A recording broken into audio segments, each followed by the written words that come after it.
भक्त बंधुओं और बहनों, आज इस वीडियो में दुर्गा सप्तशती पाठ अध्याय 12 का व्याख्यान करूंगी। देवी के चरित्रों के पाठ का महात्म्य। देवी बोली, हे देवताओं, जो पुरुष इन स्तोत्रों द्वारा एकाग्रचित होकर मेरी स्तुति करेगा उसके संपूर्ण कष्टों को निसंदेह हर लूंगी। मधुकेटव के नाश, महिषासुर के वध और शुंभ और निशुंभ के वध की जो मनुष्य कथा कहेंगे, मेरे महात्म्य को अष्टमी, चतुर्दशी व नवमी के दिन एकाग्रचित होकर भक्तिपूर्वक सुनेंगे, उसको कभी कोई पाप नहीं रहेगा। पाप से उत्पन्न विपत्ति भी उसको नहीं सताएगी। उसके घर में दरिद्रता ना होगी और न उसको प्रजनों का विक्षोभ होगा। उसको किसी प्रकार का भय नहीं होगा। इसलिए प्रत्येक मनुष्य को भक्तिपूर्वक इस कल्याणकारक महात्म्य को सदा पढ़ना और सुनना चाहिए। मेरा ये महात्म्य महामारी से उत्पन्न संपूर्ण उपद्रव को, 3 प्रकार के उत्पातों को शांत कर देता है। जिस घर व मंदिर में या जिस स्थान पर मेरी स्तुति विधि पूर्वक पढ़ी जाती है, उस स्थान का कभी मैं त्याग नहीं करती। वहाँ सदा मेरा ही निवास रहता है।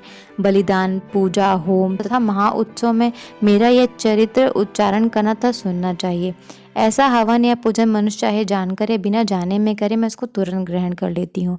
और शरद काल में जो प्रत्येक वर्ष जो महापूजा की जाती है, उसमें मनुष्य भक्तिपूर्वक मेरा यह महात्म्य सुनकर सब विपत्ति से छूट जाता है और धन्य, धान तथा पुत्र से संपन्न हो जाता है।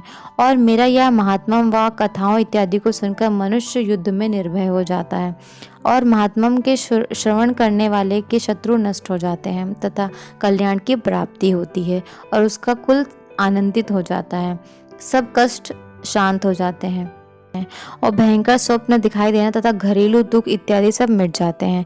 बाल ग्रहों से ग्रसित बालकों के लिए मेरा ये महात्म्य तथा परम शांति देने वाला है। मनुष्य में फूट पड़ जाने पर भली प्रकार मित्रता करवाने वाला है। मेरा ये महात्म्य मनुष्य को मेरी ऐसी सामर्थ्यता की प्राप्ति कराने वाला है।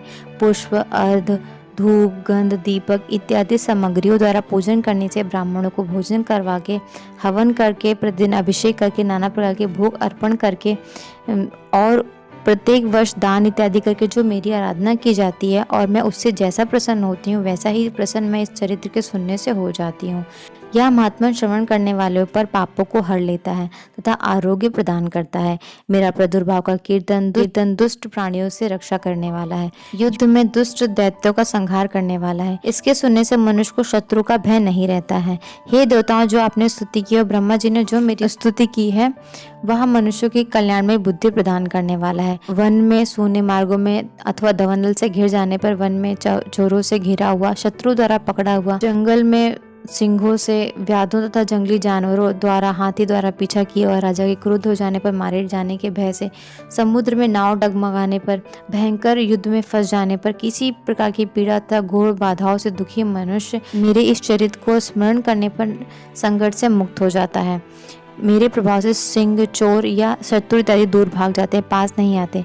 महर्षि ने कहा, प्रचंड प्रक्रम वाली भगवती चंडिका यूं कहने के पश्चात देवताओं के देखते देखते अंतर ध्यान हो गई और संपूर्ण देवता अपने शत्रु के मारे जाने पर पहले की तरह एक का भाग उपभोग करने लगे और उनको अपने अधिकार फिर से प्राप्त हो गए तथा युद्ध में देवताओं के शत्रु शुंभ और निशुंभ के देवी के हाथों मारे जाने पर बाकी बचे हुए राक्षस पाताल को चले गए। हे राजन, इस प्रकार भगवती अंबिका नित्य होते हुए भी बार बार प्रकट होती हैं, इस जगत का पालन करती हैं, इसको मोहित करती हैं, जन्म देती हैं, प्रार्थना करने पर समृद्धि प्रदान करती हैं।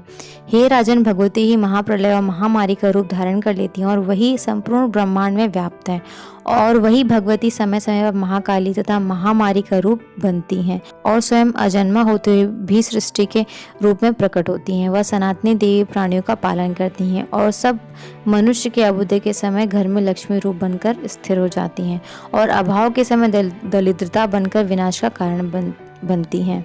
पुष्प, धूप, दीप, गंध इत्यादि से पूजन करके स्तुति करने से वह धन, पुत्र देती हैं और धर्म में शुभ बुद्धि प्रदान करती हैं।